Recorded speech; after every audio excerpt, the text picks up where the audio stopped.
حسيت ان انت دخت او بصرك كده زاغل لثواني او جالك صداع غريب بيجي في مؤخرة الدماغ، او بتحس انك مش متزن، مش قادر تمشي في خط مستقيم، او مرة حسيت ان وشك فيه تنميل او خضر بسيط حوالين الفم والعينين كده، او بتحس مثلا انك بتتلخبط في الكلام، البلع بقى صعب شوية، او بتشوف الصورة مزدوجة، الدنيا بتلف بيك، حسيت ان ايدك مثلا ضعفت او بردت فجأة، وتعبت مثلا اما تتعب اما تيجي ترفع دراعك لفوق بتحس ان نفسك بيضيق وقلبك بينبض بسرعة، تحس بضربة غريبة كده في صدرك، وفجأة تحس انك هتقع، جسمك خفيف، دماغك فاضية كأنك بتطير كده، او بتحس انك مش فاهم العالم اللي حواليك كويس، تحس انت مش موجود يعني، او بتسرح وذاكرتك بتضعف.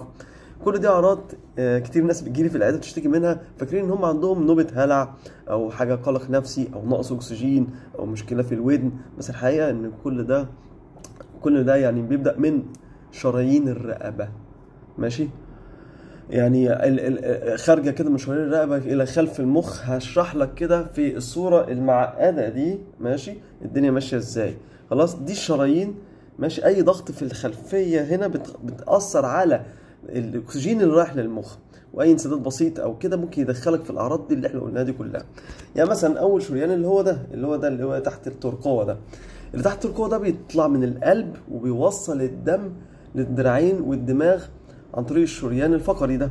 بيحصل فيه ضيق او جلطه، الدم بيتحول الناحيه التانيه وبيخلي المريض يحس بالايد بدل المخ، ماشي. فبيحس في بروده بايده ودوخه لما يحرك دراعه، وده بيعمل حاجه اسمها اللي سبكليفين ستيل سيندروم، يعني كأن الدم بيتسرق من المخ عشان يروح يغذي الدراع. انت فاهم قصدي؟ فالنتيجه هنا بيحصل ان الدوخه دايما موجوده وقله ترويه للمخ من كميه الدم اللي رايحه له. بعد كده عندنا اللي هو الشريان الفقاري ده اللي طالع من بين الفقرات ده، ماشي. اي ضغط من الفقرات او انزلاق غضروفي مثلا، ماشي، الضغط ده اما بيبقى جاي على المخيخ، ده الدم اللي رايح للمخيخ، ماشي، والشد العضلي الجامد والضغط على الشرايين دي بتأثر وبتعمل لك صداع، ممكن يسبب صداع واضطراب في التوازن وتشوش في الرؤية كمان، لان انت رايح الفصل بتاع الرؤية وبتاع الاتزان اللي ورا ده اللي هو ايه في مؤخرة الدماغ. فلو التروية قلت شوية ممكن كمان تعمل خضران في الوش، ماشي، ويعني وزي ما قلت لك الصداع والدوخة، تمام. اما بقى الشريانين الفقريين دول هم طالعين بيتحدوا مع بعض كده في حاجة اسمها الشريان القاعدي، ماشي، ده بتاع قاعدة المخ، ماشي. قاعدة المخ ده بقى او الفص اللي هو اللي ورا ده بتاع اللي اسمه الاوكسيبيتال لوب ده بقى مسؤول عن ايه؟ مسؤول عن التنفس، مسؤول عن التوازن.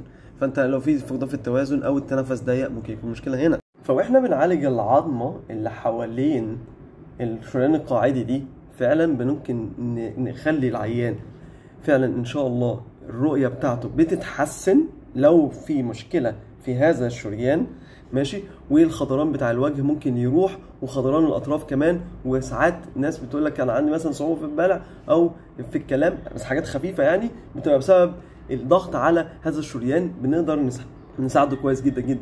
اخر واحد بقى الشريان الدماغي الخلفي، اللي بعد بقى خلصنا القاعدي اهو، طلعنا بقى على الشريان الدماغي الخلفي، وده النهائي بقى، ده اللي بيغذي الفص القذالي والمسؤول عن البصر تاني برضو، والفص الصدغي والمسؤول عن الذاكرة والإدراك وفقدان الرؤية، ماشي، كمثلا كجزء مثلا من جلطات أو حاجة زي كده، أو الصداع الخلفي للراس، ومشاكل التشويش وضبابية الدماغ والذاكرة الوحشة وكلام من ده.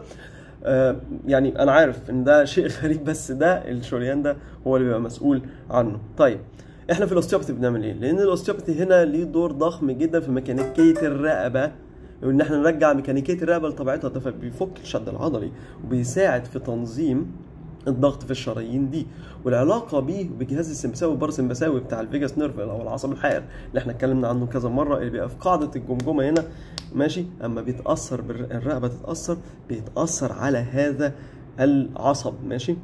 وبعديها بتحس بقى ان انت مش متوازن وخفقان وضيق النفس والدوخه والتنميل، والناس بعد كده تروح بقى للدكاتره النفسيين وياخدوا حاجه اسمها الاس اس ار اي والاس ان ار اي وبتاع، وكل ده وبيخش في دوامة نفسية، واصلا المشكلة هي مشكلة ميكانيكية في الرقبة مش اكتر. فمن الاخر يعني كل دوخة او خفقان او زغللة او تنميل اوقات كتير مش بيكون مش شرط بسبب نفسي، ممكن يكون بسبب ميكانيكية الرقبة، والشرايين والاوستيوباثي بيساعد في ان احنا نستعيد هذا التوازن العصبي، والدم اللي بيغذي المخ في الحتة دي وبيرجع بعد كده ينظم نفسه بطريقة طبيعية من غير أي أدوية ولا قلق خالص. وهذا والله أعلم. السلام عليكم.